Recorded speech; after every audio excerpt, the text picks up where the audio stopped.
Bismillahirrahmanirrahim. Assalamualaikum warahmatullahi wabarakatuh. Alhamdulillah, alhamdulillahilladzi bi ni'matihi tatimmus shalihat. Asyhadu an la ilaha illallah wahdahu la syarikalah wa asyhadu anna Muhammadan abduhu wa rasuluh. Allahumma salli wa sallim wa barik ala Muhammad wa ala alihi wa sahbihi ajmain, amma ba'du. Alhamdulillah, mari kita panjatkan puji syukur kehadirat Allah Subhanahu wa taala atas segala nikmat yang Allah berikan kepada kita semua. Alhamdulillah kita diberikan kenikmatan yang luar biasa. Ba'da asar hari Jumat ini prime time, ini waktu yang luar biasa, yang nanti maghrib berarti selesai sudah, habis waktunya. Datang lagi, semoga Allah beri kesempatan Jumat depan, yang itu memang menjadi spesial, waktu yang spesial bagi setiap muslimin. Pertanyaannya gini, seberapa kita menspesialkan hari Jumat? Itu menjadi pertanyaan dulu buat diri kita masing-masing. Karena kalau muslimin menganggap Jumat ini hari sama dengan hari yang lain, berarti memang harus dinaikkan lagi ilmunya, wawasannya, imannya, dan seterusnya. Kenapa? Karena Rasulullah SAW menyampaikan ajaran tentang ini hari spesial buat umatku. Tapi kadang kita nih nganggap Jumat nih udah Jumatan ngantuk gitu. Itu ayo dicek lagi. Supaya kita gini, dengan kalau sudah hari Kamis menjelang maghrib itu jangan sampai gini, wih ngesuk Jumat toh. Itu ayo mulai dicek lagi kita masing-masing, bahwa Jumat itu bukan hari yang sepele, bukan cuma untuk laki-laki, untuk yang ahwat juga, bukan hanya ikhwan tapi juga ahwat juga, bahwa ini hari yang spesial, wabil khusus Jumat ba'da asar. Siapapun berdoa di hari Jumat ba'da asar, kalau tadi Ustadz kita menyampaikan bahwa tidak ada tedeng aling-aling, nah, ini ijabah, monggo yang mau berdoa, ini kesempatan untuk kita berdoa. Dan yang ingin kami sampaikan pada materi hari ini tentang pentingnya ilmu umroh dan haji, tentu sudut pandangnya adalah sirah nabawiyah, karena judul kita hari juga ngasah. Jadi ngasah ini Ustadz Farid banget ini. Jadi kalau mau nyembelih domba, pesonya harus tajam. Kalau mau tajam harus diasah. Makanya ini ada ngasah gitu kan, untuk mempertajam lubuk hati kita, akal kita diasah. Yuk di acara ngasah ini ngaji sirah nabawiyah bersama teman-teman SBC. Ya, tema umroh dan haji. Ada 3 poin yang ingin kami sampaikan pada tema ini di sore hari ini. Yang pertama adalah tentang sejarah haji itu sendiri.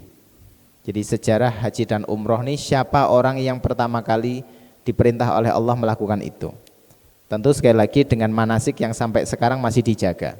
Tentu kita tahu itu adalah Nabi Ibrahim alaihissalam, Abul Anbiya, bapaknya para nabi. Yang kedua adalah tentang kerusakan ibadah haji. Ini perlu dipelajari supaya kita ini kalau tahu rusaknya di mana, maka kita bisa tahu menghindarinya. Jadi umpama gini, kita naik motor, nggak tahu kalau ternyata ban itu harus ada anginnya umpamanya. Kalau nggak tahu, dia gembes saja dipakai terus dan pasti cilaka. Pasti. Yang merusak spare part yang lain kah dan seterusnya. Bahkan berbahaya buat dia. Kenapa? Karena dia tidak belajar tentang kerusakan. Akhirnya dia pakai aja. Dia tidak ngerti apa sisi baiknya seperti apa, rusaknya bagaimana, itu nggak dipelajari, akhirnya dia jalankan aja. Saat dia melihat banyak orang melakukan yang mayoritas dilakukan dalam kondisi tadi, ini simbol saja ya, perumpamaan. Orang-orang pakai motor kok rodanya gembes semua, maka kita jadi ikut-ikutan. Kenapa? Karena orang-orang pada seperti itu. Kenapa orang bisa sampai di titik ini? Dikarenakan dia tidak mempelajari tentang kerusakan. Sahabat bernama Umar bin Khattab mengatakan, kalian tidak akan pernah tahu sejatinya Islam sampai kalian belajar apa itu kejahiliahan. Jadi kalau kita mau belajar Islam, pesan dari Umar bin Khattab, pelajari jahiliyahnya. supaya kita jangan sampai kita ngerasa sudah Islami ternyata menurut Allah itu masih jahiliyah.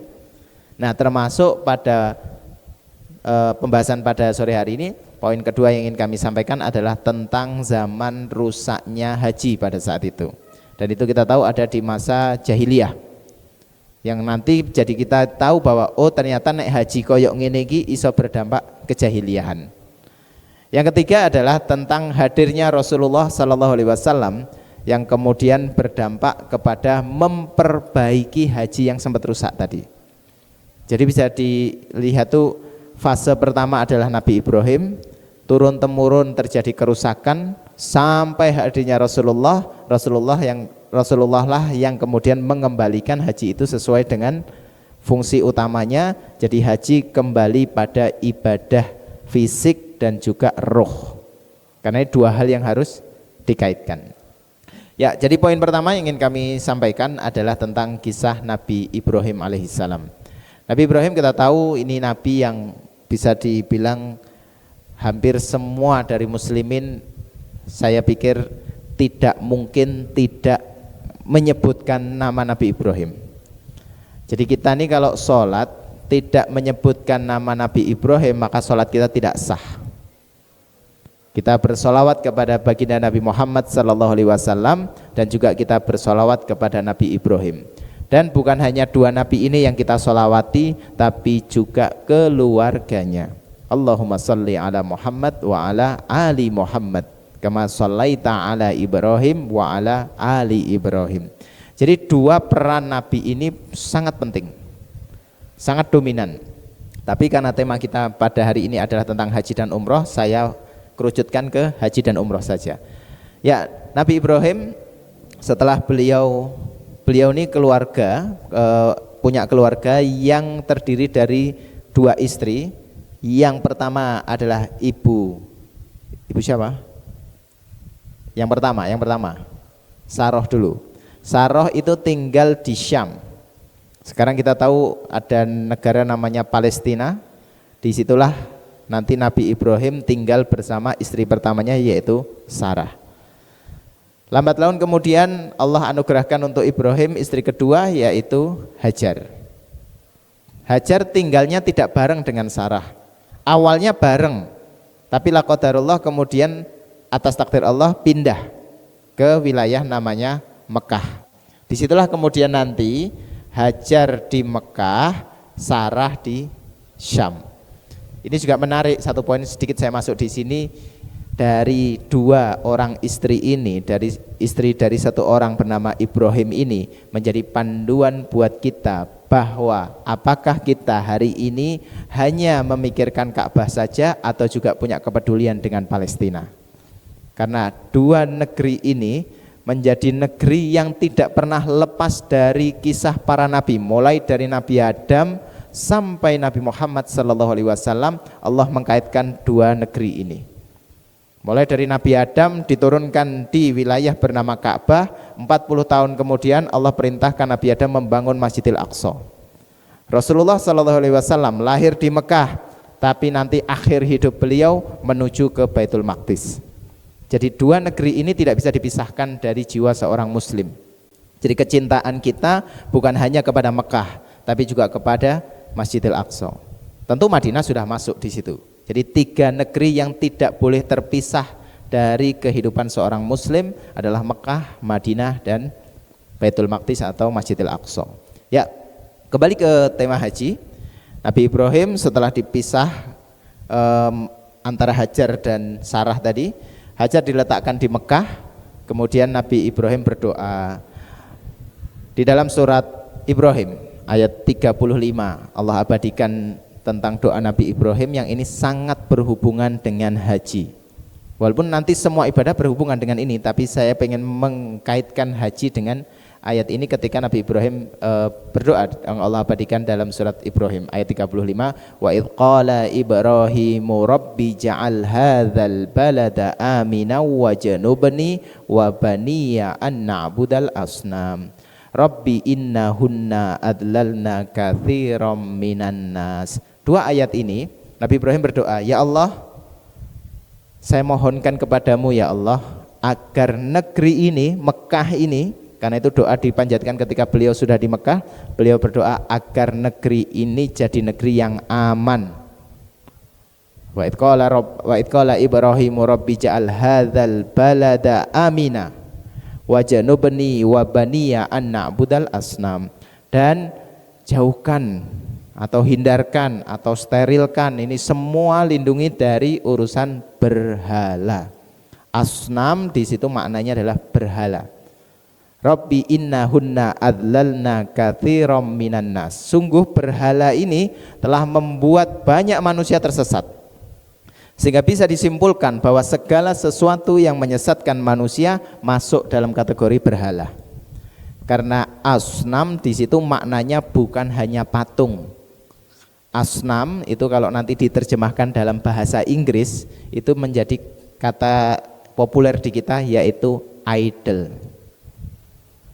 Jadi idola itu kalau mengidolakan sesuatu sampai dia keluar dari ajaran Islam, itu bagian dari berhala. Begitulah doa Nabi Ibrahim. Jadi yuk mulai dirubah cara berpikir kita, bahwa berhala itu bukan hanya sekedar patung. Berhala itu bukan hanya sekedar patung. Patung itu simbolnya. Tapi nanti di balik patung itu ada sesuatu yang menjadi kepentingan dari orang-orang jahiliyah. Tapi saya kembalikan lagi di masa Nabi Ibrahim.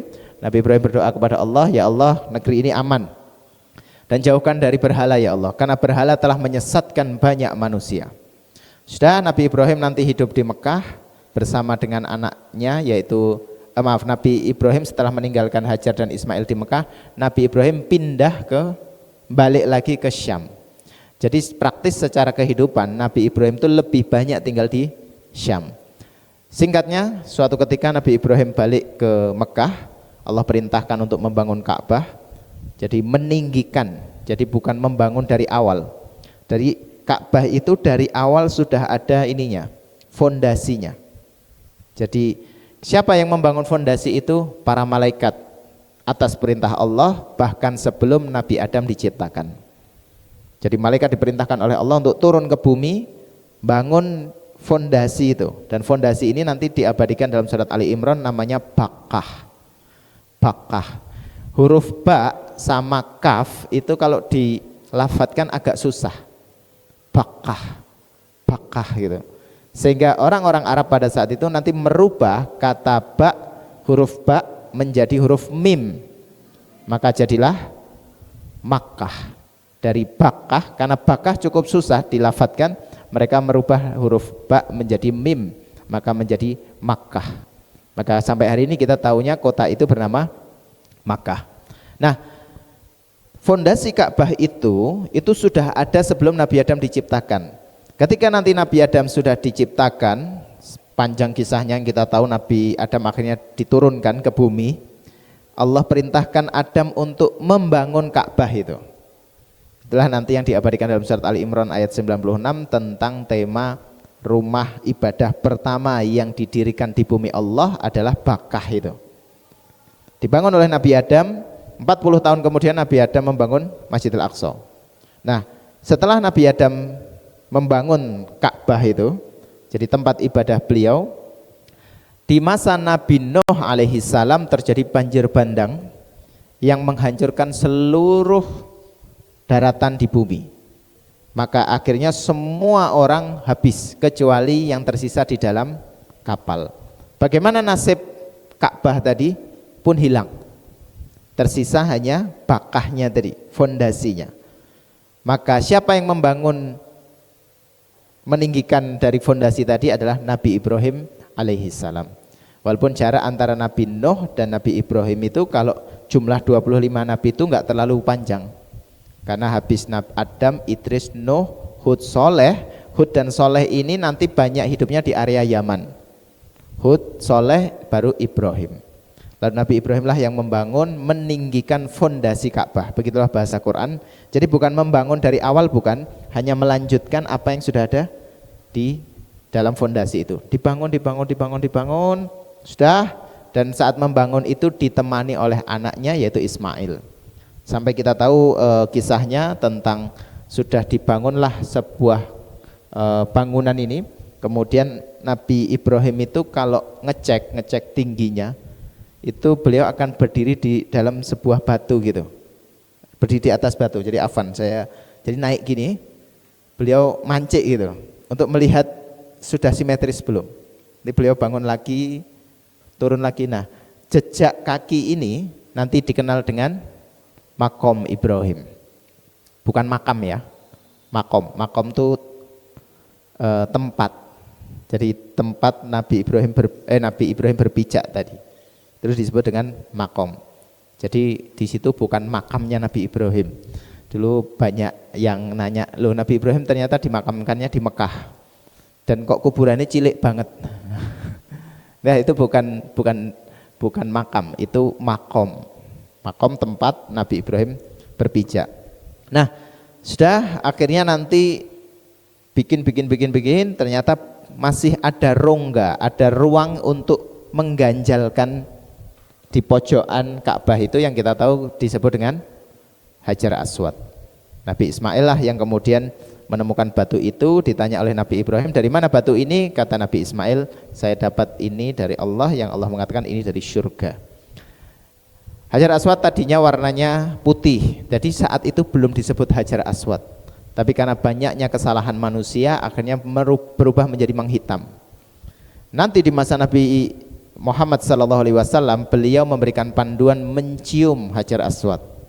Dan nanti diikuti oleh sahabat bernama Umar bin Khattab. Umar bin Khattab mengatakan di depan Hajar Aswad, dia mengatakan, wahai Hajar Aswad, saya tahu kamu hanya batu biasa. Kalau bukan karena Rasulmu menciummu, maka saya tak sudi menciummu. Kami cukup memahami tentang apa yang dikatakan Umar ini sangat relate. Kenapa? Umar tuh dulu penyembah batu. Makanya dengan batu tuh dia cukup sensitif. Wong nek tahu ngelakoni kesalahan gitu kan. Kemudian dia teringat dengan kesalahan itu tuh dia sensitif sekali. Termasuk Umar bin Khattab. Sehingga jangan sampai kita menginginkan mencium Hajar Aswad sampai pada level seolah-olah seperti sial nek ora nyium Hajar Aswad. Tidak ada tentang itu. Bahkan Ibunda Aisyah radhiyallahu anha memberikan panduan, kalau tidak sanggup menciumnya, Ibu Aisyah radhiyallahu anha itu cukup melambaikan tangan, supaya kita tidak merasa bahwa wah aku rung nyium Hajar Aswad, engkau aku rugi, dan tidak ada urusannya dengan itu. Cium kalau ada kesempatan dicium, tapi kalau tidak memungkinkan cukup melambaikan tangan. Kemudian Nabi Ibrahim diperintahkan oleh Allah untuk melakukan ibadah haji. Kemudian Nabi Ibrahim diperintah Allah untuk memanggil orang-orang. Wahai Ibrahim, panggil orang-orang. Nabi Ibrahim, bagaimana saya memanggilnya?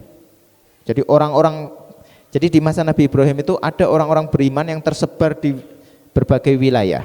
Maka Allah memerintahkan panggil mereka dengan panggilan ibadah haji, maka Allah lah yang akan menghantarkan suaramu masuk di telinga mereka.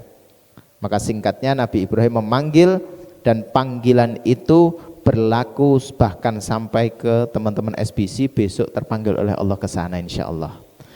Jadi bisa dibayangkan pahalanya Nabi Ibrahim dari urusan haji ini. Di sepanjang zaman orang haji yang hajinya dengan cara yang benar, pahala Allah alirkan kepada Nabi Ibrahim, karena panggilan haji inilah yang kemudian diabadikan di sepanjang peradaban. Itu sebabnya kita menjawab panggilan itu dengan kalimat labbaik Allahumma labbaik, labbaik la syarika laka labbaik, innal hamda wan ni'mata laka wal mulk la syarika lak. Jadi panggilan dari Nabi Ibrahim ini diabadikan oleh Allah sampai kemudian orang-orang beriman itu terpanggil. Maka dari berbagai wilayah datang untuk haji pada saat itu. Jadi Nabi Ibrahim nanti jadi ini mutawif, kalau hari ini itu mutawif gitu. Jadi mutawif pertama adalah Nabi Ibrahim. Nanti para nabi berikutnya itulah para nabi yang nanti juga tindak haji. Jadi semua nabi itu haji. Begitulah Rasulullah SAW bersabda bahwa seolah-olah masih segar di mataku, aku melihat Isa alaihissalam habis haji, atau pada saat haji itu dalam kondisi rambutnya masih basah. Jadi seolah-olah, ini hanya perumpamaan, hanya ungkapan bahwa seolah-olah Nabi Isa itu hajinya itu masih baru kemarin tuh loh. Artinya semua Nabi haji, semua Nabi haji. Dan haji itu dilaksanakan secara khusus di bulan Dzulhijjah. Adapun di luar Dzulhijjah maka disebut dengan haji kecil atau disebut dengan umroh. Nah, ini yang kemudian menjadi sejarah awal ibadah haji dan umroh. Haji dan umroh hanya ada sedikit berbeda tentang rukunnya, walaupun perbedaan ini ternyata cukup signifikan juga. Tapi tidak perlu berkecil hati buat teman-teman, buat bapak ibu semua yang wah aku lagi isone umroh, aku urung haji. Jadi gini, kalau kita mau ibadah jangan dibiasakan membenturkan dua ibadah yang tidak perlu dibenturkan. Kalau mau umroh tidak umroh, pengennya saya haji, ya sudah upayakan untuk haji. Ketika pengen haji tapi nunggunya lama umpamanya, tapi dia ridho, maka nggak apa-apa nunggu haji yang lama. Karena di setiap menunggu itu ternyata Allah alirkan pahala yang besar juga bagi mereka yang mau bersabar menunggu. Jadi jangan membiasakan membenturkan dua syariat yang tidak perlu dibenturkan. Pilihlah mana yang kiranya kita bisa diilmui, ikhlas karena Allah, maka laksanakan. Jadi umpama lain, akikoh dulu apa idul kurban dulu gitu. Itu selalu jadi pertanyaan kalau udah menjelang Dzulhijjah itu, pertanyaan itu muncul terus.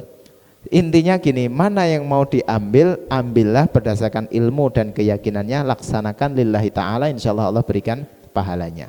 Jadi jangan dibiasakan membenturkan dua syariat yang tidak perlu dibenturkan. Nah, kembali kepada haji tadi. Sejarahnya sudah berarti dipegang oleh Nabi Ibrahim alaihissalam yang kemudian diikuti para nabi. Akhirnya haji di masa para nabi berikutnya, jarak antara Nabi Ibrahim dan Ismail itu satu zaman. Tapi jarak Nabi Ismail alaihissalam dengan baginda Nabi Muhammad sallallahu alaihi wasallam cukup panjang. Di antara jarak yang cukup panjang itu hadirlah para nabi tapi dari keturunan Nabi Ishak. Dari 25 nabi itu yang kita tahu semua nabi itu mayoritas, jadi selain Adam, Idris, Nuh, Hud, Soleh, Ibrahim, Lut, Ismail itu di luar dari Ishak. Nanti dari Ishak lahirlah siapa? Anaknya Ishak yang jadi nabi, bapaknya Yusuf. Bapaknya Yusuf, Yakub yang nanti sempat buta dan seterusnya. Dari Yakub punya anak Yusuf. Yusuf nanti punya anak keturunan Nabi Musa alaihissalam dan Harun. Terus sampai Nabi Isa alaihissalam, itu semua jalur keturunannya Nabi Ishak.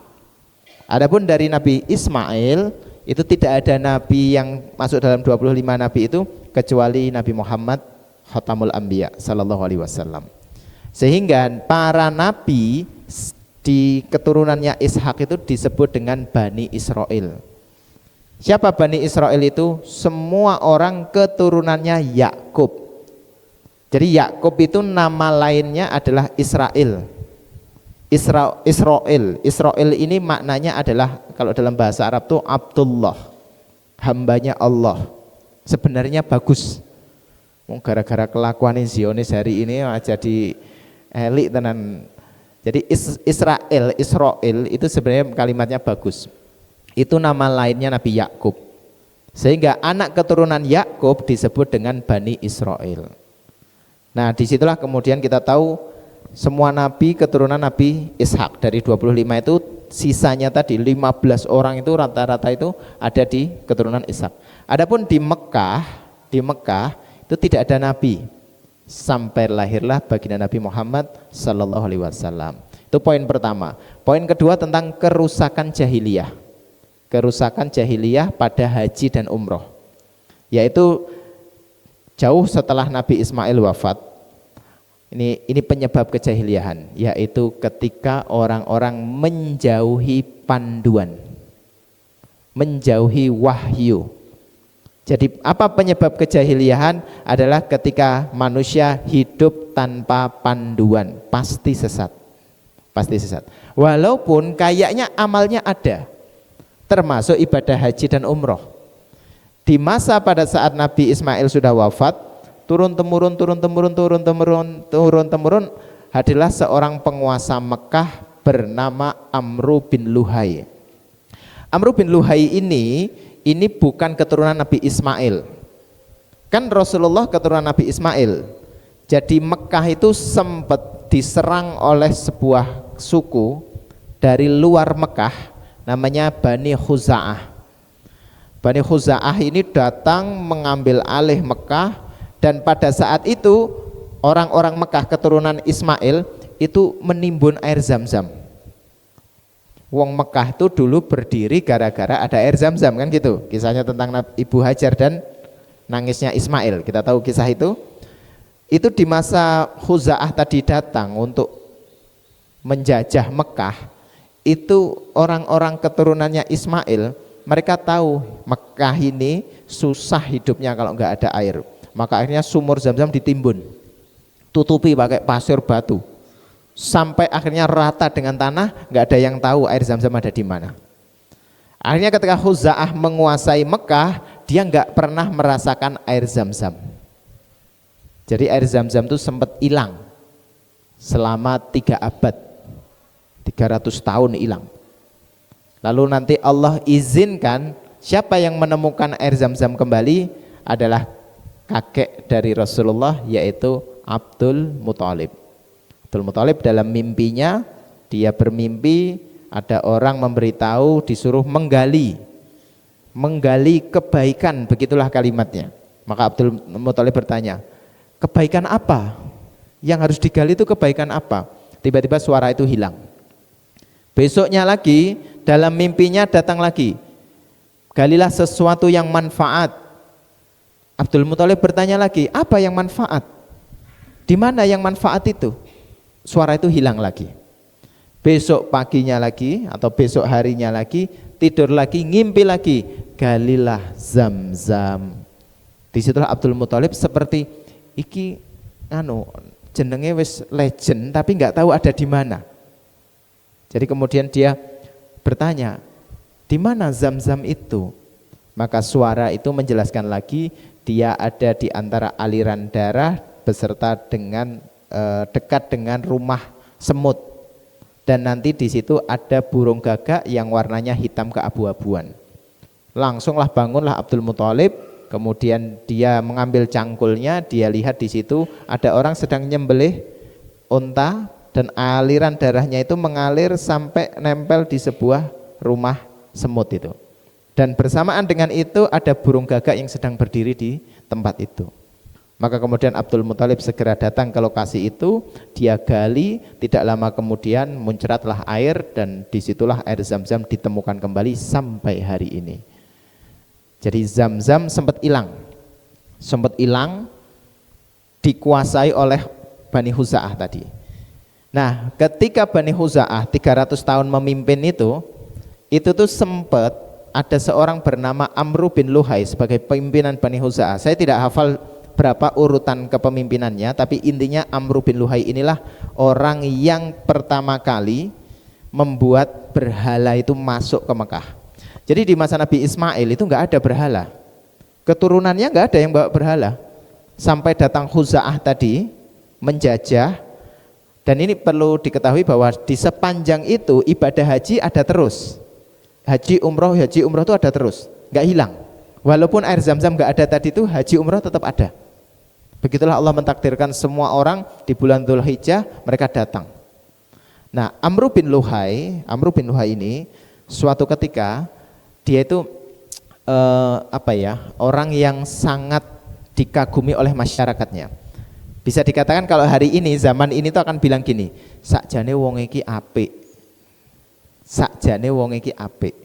Amru bin Luhai itu terkenal dengan kedermawanannya, sangat ngayomi kaumnya, dia peduli dengan masyarakat miskin, dia tidak sungkan-sungkan untuk mengeluarkan hartanya untuk memberikan semacam pengasuhan. Jadi siapa butuh duit kasih. Jadi dermawan luar biasa. Masyarakat pun senang dengan Amru bin Luhai. Tapi suatu ketika Amr bin Luhai ini melakukan perjalanan ke wilayah Syam. Nah, Syam lagi toh. Pokoknya kalau ibadah haji itu nggak bisa dijauhkan dari Syam. Kita tuh nggak bisa haji asal mung haji, umroh mung umroh, mulih gitu toh, nggak bisa. Seberapa kita peduli dengan Baitul Maqdis bahkan di saat kita di hadapan Masjidil Haram. Itu selalu ada hubungannya. Nah, Amr bin Luhai ini melakukan perjalanan ke Syam. Sampai di Syam, dia melihat ada orang-orang bersujud pada patung. Jadi ada orang-orang jahiliyah yang sudah ada di Syam, mereka menyembah patung. Itu menunjukkan berarti semua wilayah saat itu jahiliyah. Semua wilayah. Amr bin Luhai kemudian bertanya, apa yang kalian lakukan? Kata si penyembah patung ini mengatakan, kami nyembah patung ini karena patung inilah yang memberikan kami air. Nah, ini muncul kalimat air. Padahal di Mekah ada air apa enggak tadi? Ada, tapi harus didatangkan dari luar. Sementara dulu Nabi Ibrahim, Nabi Ismail dan keturunannya hidup dengan nyaman karena ada air Zam-Zam. Tapi sejak ditimbun, Amr bin Luhai ini dan teman-teman semua ini kalau butuh air harus ngambil dari luar. Apa ya bahasanya, ngangsu gitu ya mungkin ya. Ngangsu tapi beda deso gitu, lumayan gitu kan. Pada saat dia melihat orang menyembah patung tadi, orang menyembah patung mengatakan, kami menyembah patung ini karena patung inilah yang memberi kami air. Nah, saat itulah Amr bin Luhai mak centing. Oh, jadi ini yang bikin kita dapat air. Iya, ini yang bikin dapat air. Nah, ini kalau itu dibanding di tempat yang sesat tuh ya kayak gini. Jadi ngaji, bukan ngaji ya kalau ini ya, nyari informasi, nyari literatur tapi sumbernya masalah. Dibawa pulanglah, akhirnya dia minta izin, kalau gitu bolehlah saya bawa pulang satu berhala.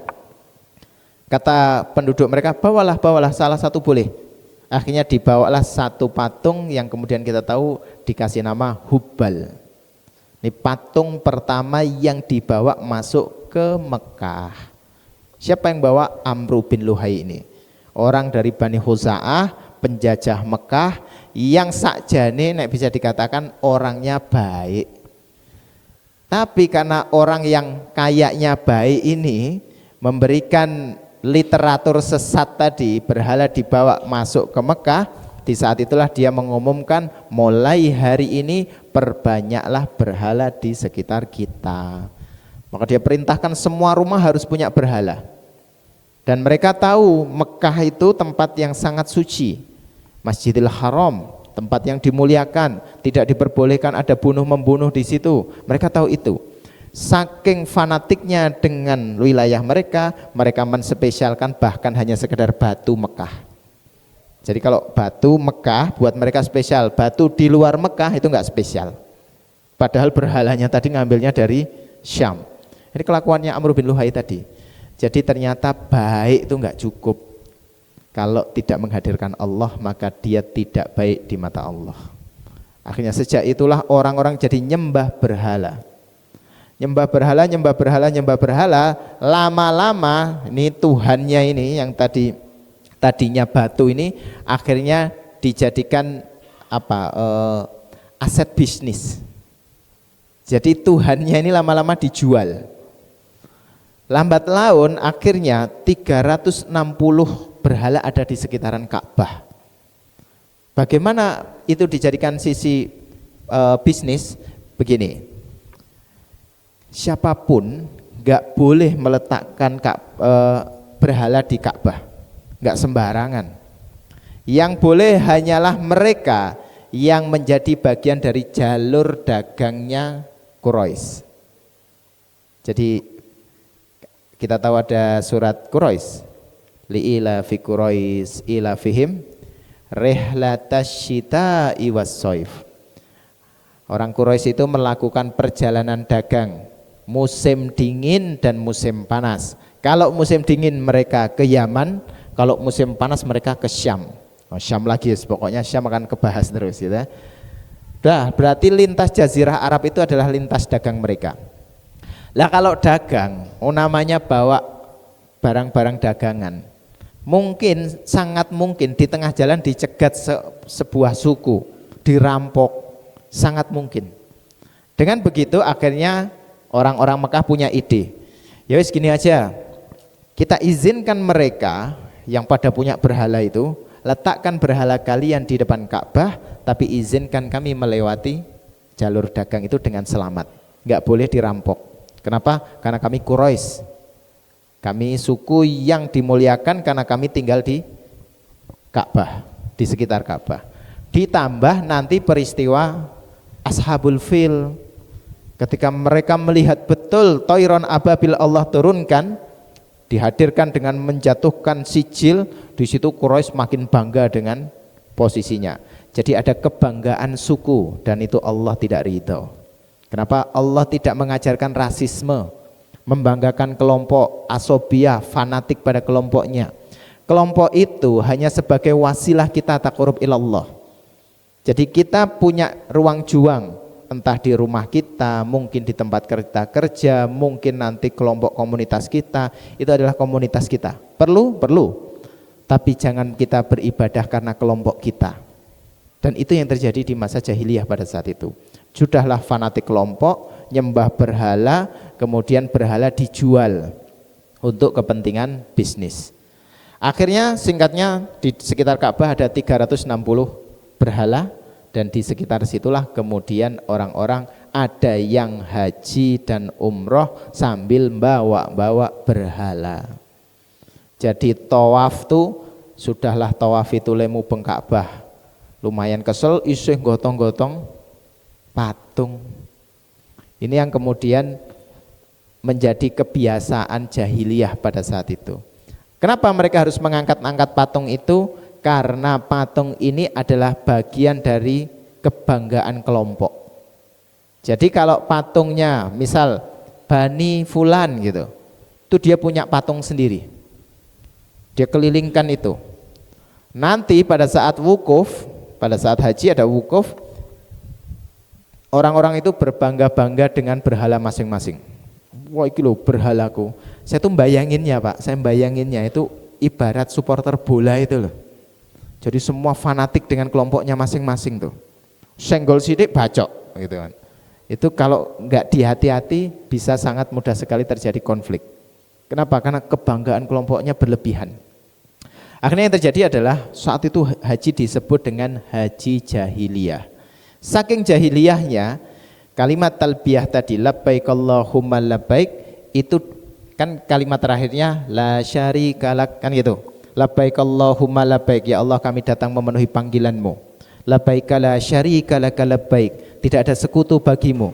Innal hamda, segala puji hanya bagimu. Wa ni'mata, kenikmatan datang darimu. Laka wal mulk, bagimu kerajaan. La syarika lak, tidak ada sekutu bagimu. Kan itu yang diajarkan Nabi Ibrahim. Di masa jahiliyah, wong namanya haji jahiliyah, sama mereka ditambahi kalimatnya. Ditambahi dengan kalimat tamliku huwa malak illa syarikan tamliku huwa malak, kecuali kan sudah ada kalimat la syarikalak gitu toh, tidak ada sekutu gitu kan, kata mereka kecuali berhala-berhala ini, yang ini adalah pilihanmu ya Allah. Allah disalahke gitu kan, yang kelakuan wong jahiliyah memang gitu kan. Jadi mereka ini mengatakan la syarikalak tidak ada sekutu bagimu kecuali cuma yang ini kok ya Allah gitu. Kenapa itu dibunyikan? Karena di baliknya ada duit. Di baliknya tadi ada kepentingan bisnis. Jadi bisnis itu dalam Islam penting apa enggak? Penting banget. Islam sampai punya bab yang itu tidak dimiliki agama lain, namanya fikih muamalah maliyah. Tanyakan pada agama lain, enggak ada agama lain punya bab ini. Dan ini babnya agama yang kita sangat mencintainya, itu agama Islam. Ada bab namanya fikih muamalah maliyah, fikih muamalah buyuk, jual beli, itu punya Islam. Nah, tapi ketika jualannya orang Mekah ini kepentingannya sampai jual Allah dengan kepentingan urusan duit mereka, disitulah kejahiliahan mereka. Singkatnya, akhirnya kejahiliahan itu merajalela sampai-sampai kalau Bapak Ibu pernah dengar ada namanya tawaf telanjang, betul? Pernah dengar di masa jahiliyah? Sekarang nggak ada, kalau sekarang nggak ada ya. Dulu di masa jahiliyah saat Rasul belum dilahirkan, bahkan saat Rasul nanti masih berdakwah, itu orang-orang itu kalau haji ada yang telanjang. Kok bisa? Wong haji kok sampai telanjang? Iya, kembali lagi urusannya duit. Jadi orang-orang kafir Quraisy itu memanfaatkan tanah Masjidil Haram itu untuk menjual kain ihram. Jadi kain ihram ini dijual. Boleh enggak? Boleh. Kain ihram itu boleh dijual, enggak ada masalah. Tapi mereka membuat harga itu menjadi sangat tinggi. Yang ini dikhususkan untuk mereka-mereka yang punya duit tok. Adapun orang yang menengah ke bawah, apalagi ke bawah ndelosor gitu, itu enggak sanggup dia beli kain ihram. Karena enggak sanggup beli kain ihram, diputuskan tidak boleh bawa baju dari luar Mekah. Karena baju kalian tidak suci dan kalian ada di tanah suci, maka lepaskan bajumu, kalian boleh tawaf tapi dalam keadaan telanjang. Akhirnya dari situ kelihatan mana yang punya duit, mana yang enggak punya duit. Ini enggak ada urusannya sama fasilitas hotel ya. Kalau hotel emang kita kesanggupan masing-masing. Nek hotel itu enggak dalam rangkaian manasik gitu ya. Jadi enggak ada manasik di sini sekarang hotelnya harus enggak ada. Ini silahkan pilihan masing-masing sesuai dengan kesepakatan di dalam fikih muamalahnya. Yang di sini yang jahiliyah adalah ngejual kain ihramnya bagi yang tidak sanggup, maka disuruh melepaskan baju mereka. Karena mereka menganggap baju kalian yang dari luar Mekah itu enggak suci walaupun kain ihram. Kalau kita kan masih boleh bawa dari Indonesia. Di masa itu tidak diizinkan. Akhirnya terjadilah tawaf itu dalam keadaan bercampur antara yang punya duit dengan yang enggak punya duit, itu kelihatan betul. Disitulah yang punya duit makin bangga, sing ra duwe duit sakjane yo isin tapi yo piye meneh gitu. Akhirnya terjadilah kejahiliahan dalam haji dan umroh pada saat itu. Itulah yang bab kedua, yaitu tentang kerusakan haji dan umroh. Maka terakhir yang ingin kami sampaikan adalah bagaimana kemudian Rasulullah Sallallahu Alaihi Wasallam mengembalikan ajaran Ibrahim yang dulu sudah diajarkan dan diawali oleh Amr bin Luhai tadi, yang katanya adalah orang baik. Nah, ini orang baik itu kalau bikin kesesatan followernya lebih banyak karena baik gitu loh. Coba wong ra jelas gitu kan bikin trendsetter nggak ada yang ikut. Tapi kalau ini orangnya baik loh, terus bikin kesesatan, ternyata mudah sekali membuat orang-orang mengikuti dia. Akhirnya kejahiliahan saat itu sudah merajalela di semua wilayah. Bukan hanya Mekah jahiliyah pada saat itu, Syam rusak, India rusak, Yunani rusak, Asia rusak, semuanya jahiliyah. Di saat kondisi bumi seluruhnya jahiliyah, Allah hadirkan cahaya keluar dari rahim Aminah. Yang saat itu Aminah melahirkan baginda Rasul, bersamaan dengan Rasul dilahirkan keluar cahaya. Cahaya inilah yang nanti menjadi visi hidupnya Rasul. Cahaya itu menggambarkan satu kerajaan, namanya kerajaan Bushra. Kerajaan Bushra ini wilayahnya ada di dalam kekuasaan Romawi dan posisinya ada di tanah Palestina hari ini, tanah Syam pada saat itu. Sehingga Rasul lahir di Mekah, Mekahnya jahiliyah, Syam juga jahiliyah. Maka Rasul punya tugas berat, yaitu memperbaiki ke semua wilayah. Dan Rasul berhasil dalam kurun waktu 63 tahun usia beliau. Praktis tugasnya adalah 23 tahun dan hasil dari karya beliau hari ini kita muslim.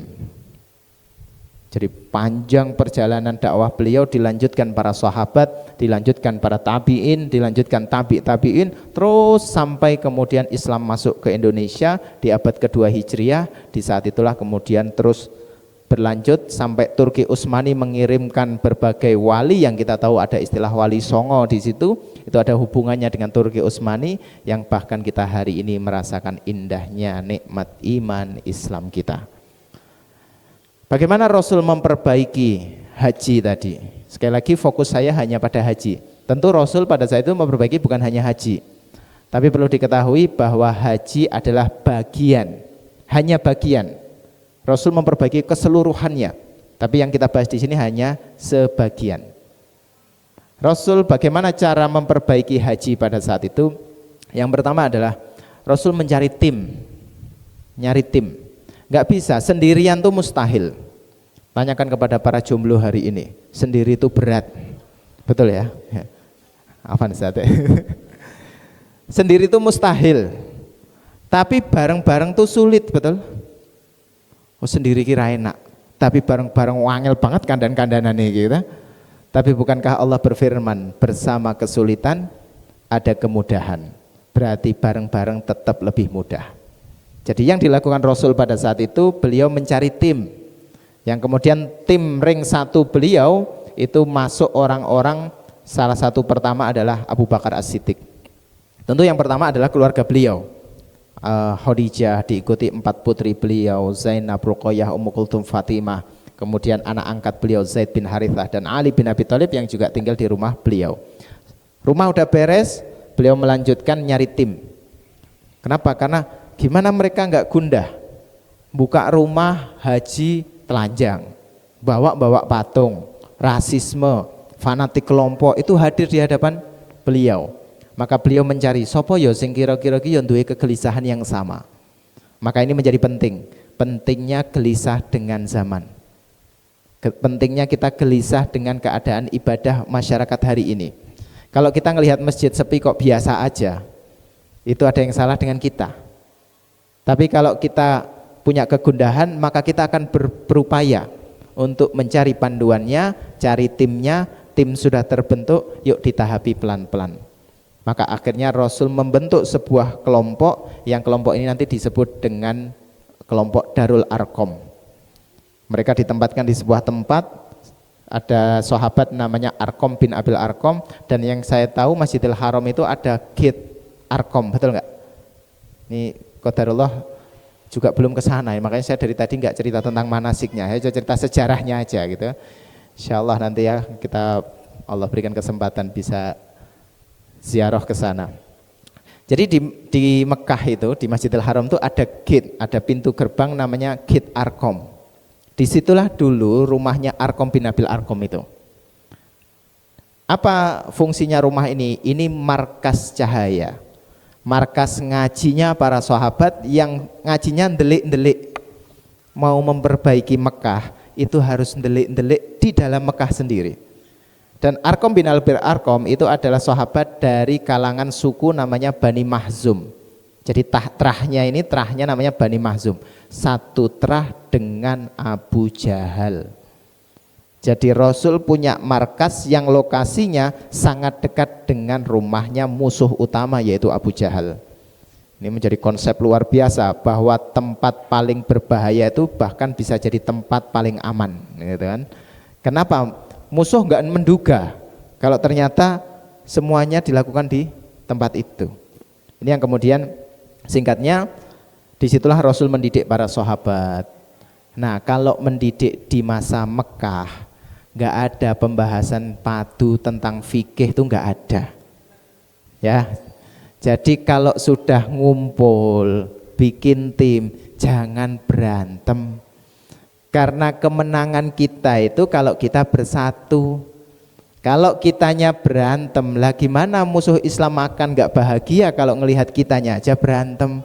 Nah yang sering diberantemkan kadang urusannya cuma fikih. Lah yang fikih ini sangat mungkin ada khilafiyah beda pendapat antar ulama tuh sangat mungkin. Kita kemarin digoreng urusan musik kayak apa? Semua muslimin berantem beradu sana sini. Waktu isu Rohingya kita lagi sangat semangatnya punya hashtag julid fisabilillah kan gitu. Saat itu kan rame banget. Lalu tema Rohingya dimasukkan, tiba-tiba kita pecah. Di perpecahan inilah yang kemudian tidak diinginkan oleh ajaran Islam dan Rasul mempersatukan muslimin dengan fase Makkiyah. Fase Makkiyah inilah yang kemudian Rasul mengumpulkan para sahabat, dikumpulkan. Apa yang diajarkan kepada mereka adalah tentang penanaman iman, penanaman akidah, penanaman tauhid. Jadi dihadirkan cinta dulu pada agamanya, cinta dulu kepada Allah, cinta kedulu kepada syariat ini. Betapa ini adalah solusi di saat melihat kondisi haji jangan jahiliyah pada saat itu. Tapi langsung diperbaiki apa enggak? Enggak. haji itu nanti baru total bisa diperbaiki sekitar 2 tahun sebelum Rasul wafat, yaitu tahun 9 Hijriah. Jadi haji itu menjadi target Rasul yang perlu diperbaiki, tapi bisa dikatakan terakhir. Sampai akhirnya tahun 9 Hijriah hadirlah ayat tentang pelarangan tadi, tawaf telanjang. Tawaf telanjang itu diharamkan di tahun 9 Hijriah. Tahun 8-nya Rasulullah yang menghancurkan berhala-berhala yang ada di sekitar Ka'bah tadi. Jadi praktis beliau itu 13 tahun di Mekah bentuk tim, pokoknya intinya 13 tahun itu bentuk tim. Suwi banget, lama banget. Dan itu bahkan ya saat muslimin sudah dihajar habis-habisan, dibunuh bahkan Sumayyah itu kondisinya lagi hamil, sama Abu Jahal dilempar tombak di dalam rahimnya sampai meninggal keduanya.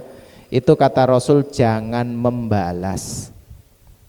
Berarti apa yang mau diambil? Yang pertama adalah butuh sabar.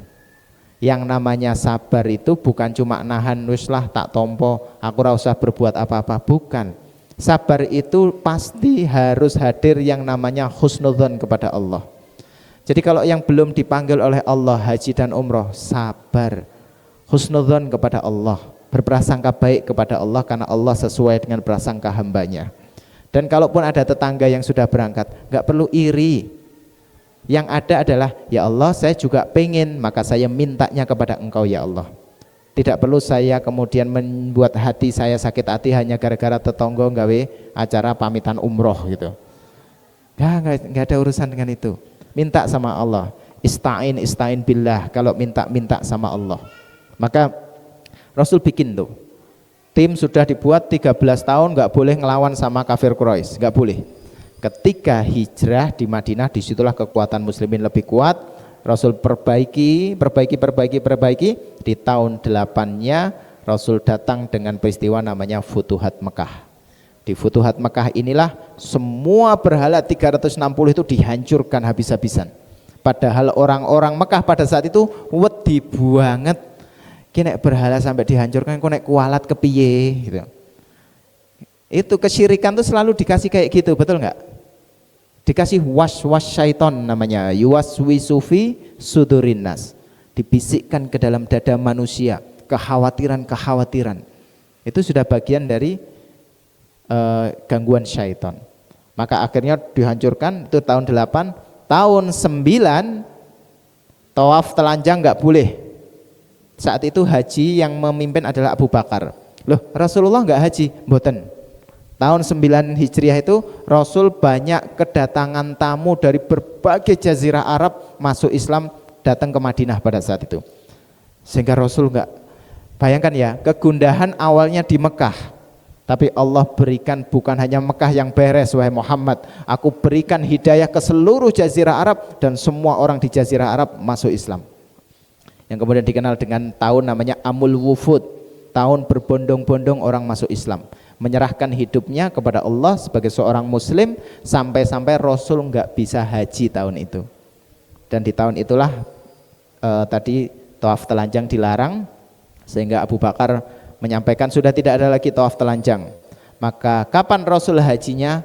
Tahun depannya, tahun 10 kenabian. Tahun 10 Hijriah. Tahun 10 Nabi haji, yang kita tahu ada istilah haji wada, haji perpisahan. Dan disitulah nanti turun surat idza jaa nasrullahi wal fath wa ra'aitan nasa yadkhuluna fi dinillahi afwaja fasabbih bihamdi rabbika wastaghfir innahu kana tawwaba. Kemenangan besar Allah berikan kepada muslimin pada saat itu. Apa yang Allah sampaikan? Muhammad, kau lihat hari ini manusia berbondong-bondong masuk Islam, seluruh jazirah Arab masuk Islam. Inilah kemenangan yang nyata. Jadi kemenangan itu bukan hanya kita mencapai target kita. Kemenangan adalah ketika Allah berikan hidayah kepada orang-orang yang kita sayangi tadi. Itulah kemenangan yang nyata. Jadi kalau hari ini katakanlah kita punya cita-cita yang belum terrealisasi, tapi kita masih dalam hidayah Allah, itu sebenarnya sudah ada kemenangan. Hanya saja kita harus bersabar mentahapinya. Sampai kemudian ditutuplah ayat itu dengan kalimat fasabbih bihamdi rabbika wastaghfir innahu kana tawwaba.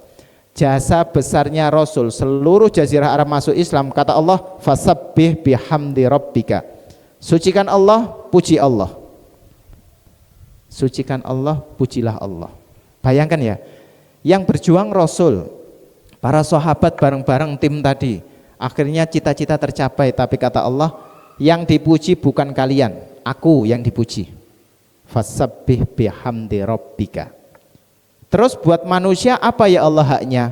Kata Allah, wastaghfir, beristighfar. Karena kalau ada kebenaran dan kebaikan itu haknya Allah.